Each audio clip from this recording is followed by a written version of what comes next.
Hey everyone, welcome back to Corporate Decoder, the place where we decode the corporate world, one filing at a time. Today we're diving into a proxy statement from Vuzix Corporation. What's a proxy statement? Think of it as a permission slip where the company tells you what it wants to do and asks for your vote. And this one, well, it's got a bit of everything from electing directors, talking about how the executives are paid, to potentially issuing a lot more stocks. This proxy statement is about Vuzix's annual meeting happening in June of 2025. At this meeting, stockholders, that is, people who own stock in the company, get to vote on important issues. There are 6 main things that people are voting on. Electing people to be on the board of directors, choosing an accounting firm, and voting on things that have to do with executive pay. And importantly, voting to allow Vuzix to issue a lot more stock and giving some stock to the top executives. Before we jump into the proposals, let's take a quick peek at who owns Vuzix. This part is important because it shows who has the most say in the company. We're talking about the big bosses, the executives, and other major stockholders. According to the report, Paul Travers, who is the president and chief executive officer, owns about 2%. And another company, Quanta Computer, owns about 10%. It's good to know who the major players are. Alright, proposal 1 is all about electing directors. These are the people who oversee the company's strategy and performance. Think of them as the guardians of the company. Stockholders get to vote on who they want to represent them on the board. The people nominated have experience in senior leadership, technology, finance, and law. Here is a table with director qualifications. Vuzix has 5 board members, and each of them is up for re-election. The board thinks that they all are qualified. It considers things like their business experience, what they studied in school, and if they're experts in their fields. Next up, proposal 2 is about choosing an independent accounting firm. It is Fried Maxick PC. The stockholders get to vote on whether or not they agree with the company's choice. Now, this might not sound exciting, but it's super important because these accountants are responsible for making sure Vuzix's financial statements are accurate and honest. It's like hiring someone to double check your homework. You want them to be good at it. Want to see how much Vuzix paid Fried Maxick? In 2024, the audit fees were about $34,000 and the tax fees were about $65,000.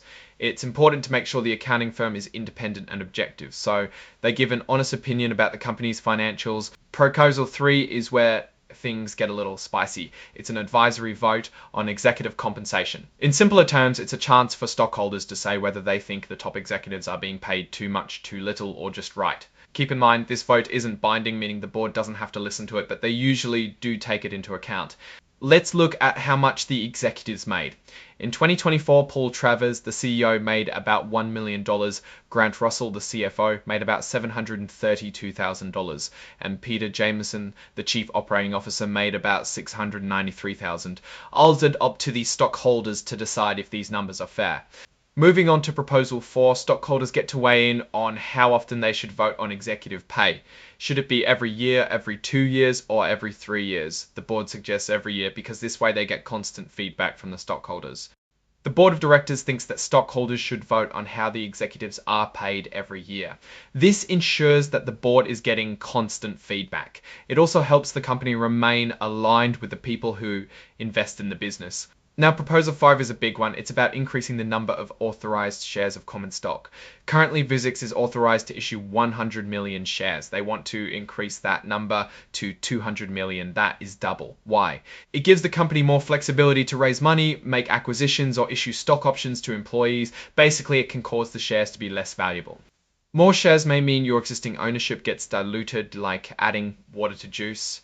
There is less juice per glass. It could also be used to prevent a hostile takeover. The board argues that it wants to have more options. Okay, last but not least, proposal 6 is about stock options and restricted stock units, or RSUs, for executives and other employees. Essentially, options give the executives the ability to buy stock in the future at a fixed price. RSUs are shares of stock that vest over time, meaning the employees don't get them all at once. The vote is to give 599,500 previously granted options.